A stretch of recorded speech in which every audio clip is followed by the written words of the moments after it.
اور یعقوب ملک کنعان میں رہتا تھا جہاں اس کا باپ مسافر کی طرح رہا تھا۔ یعقوب کی نسل کا حال یہ ہے کہ یوسف 17 برس کی عمر میں اپنے بھائیوں کے ساتھ بھیڑ بکریاں چرایا کرتا تھا۔ یہ لڑکا اپنے باپ کی بیویوں بلہا اور زلفا کے بیٹوں کے ساتھ رہتا تھا، اور وہ ان کے برے کاموں کی خبر باپ تک پہنچا دیتا تھا۔ اور اسرائیل یوسف کو اپنے سب بیٹوں سے زیادہ پیار کرتا تھا، کیونکہ وہ اس کے بڑھاپے کا بیٹا تھا، اور اس نے اسے ایک بوکلمون کبا بھی بنوا دی۔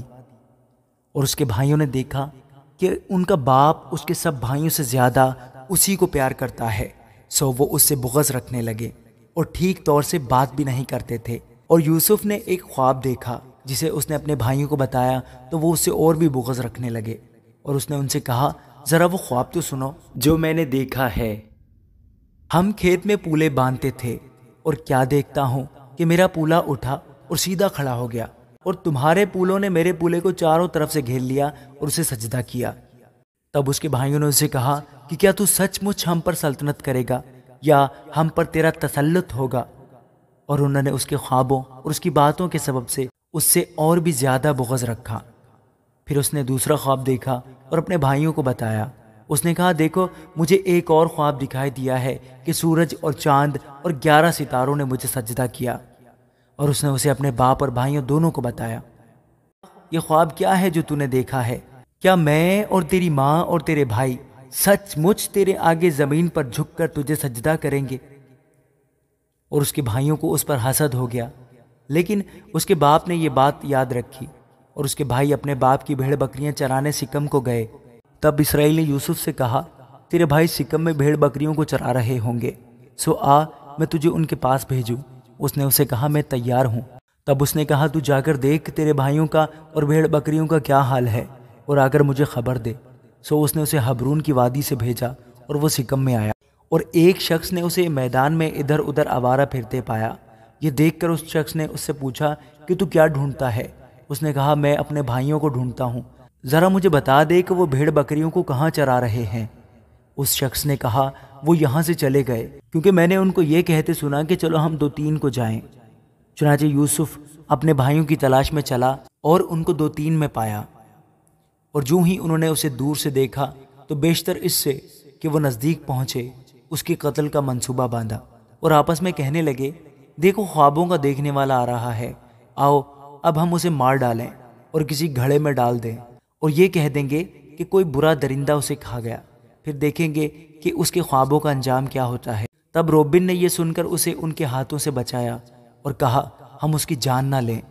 اور روبن نے ان سے یہ بھی کہا کہ خون نہ بہاؤ، بلکہ اسے اس گھڑے میں جو بیابان میں ہے ڈال دو، لیکن اس پر ہاتھ نہ اٹھاؤ۔ وہ چاہتا تھا کہ اسے ان کے ہاتھ سے بچا کر اس کے باپ کے پاس سلامت پہنچا دے۔ اور یوں ہوا کہ جب یوسف اپنے بھائیوں کے پاس پہنچا تو انہوں نے اس کی بکلمون قبا کو جو وہ پہنے تھا اتار لیا اور اسے اٹھا کر گھڑے میں ڈال دیا۔ وہ گھڑا سوکھا تھا، اس میں ذرا بھی پانی نہ تھا، اور وہ کھانا کھانے بیٹھے اور آنکھ اٹھائی تو دیکھا کہ اسماعیلیوں کا ایک قافلہ جلعاد سے آ رہا ہے، اور گرم مسالے اور روغن بلسان اور مر اونٹوں پر لادے ہوئے مصر کو لیے جا رہا ہے۔ تب یہودا نے اپنے بھائیوں سے کہا کہ اگر ہم اپنے بھائی کو مار ڈالیں اور اس کا خون چھپائیں تو کیا نفع ہوگا؟ آؤ اسے اسماعیلیوں کے ہاتھ بیچ ڈالیں کہ ہمارا ہاتھ اس پر نہ اٹھے، کیونکہ وہ ہمارا بھائی اور ہمارا خون ہے۔ اس کے بھائیوں نے اس کی بات مان لی۔ پھر وہ مدیانی سوداگر ادھر سے گزرے، تب انہوں نے یوسف کو کھینچ کر گھڑے سے باہر نکالا اور اسے اسماعیلیوں کے ہاتھ 20 روپے کو بیچ ڈالا، اور وہ یوسف کو مصر میں لے گئے۔ جب روبن گھڑے پر لوٹ کر آیا اور دیکھا کہ یوسف اس میں نہیں ہے تو اپنا پیراہن چاک کیا اور اپنے بھائیوں کے پاس الٹا پھرا اور کہنے لگا کہ لڑکا تو وہاں نہیں ہے، اب میں کہاں جاؤں؟ پھر انہوں نے یوسف کی قبا لے کر اور ایک بکرا ذبح کر کے اسے اس کے خون میں تر کیا، اور انہوں نے اس بوکلمون قبا کو بھجوا دیا۔ سو وہ اسے ان کے باپ کے پاس لے آئے اور کہا کہ ہم کو یہ چیز پڑی ملی، اب تو پہچان کہ یہ تیرے بیٹے کی قبا ہے یا نہیں؟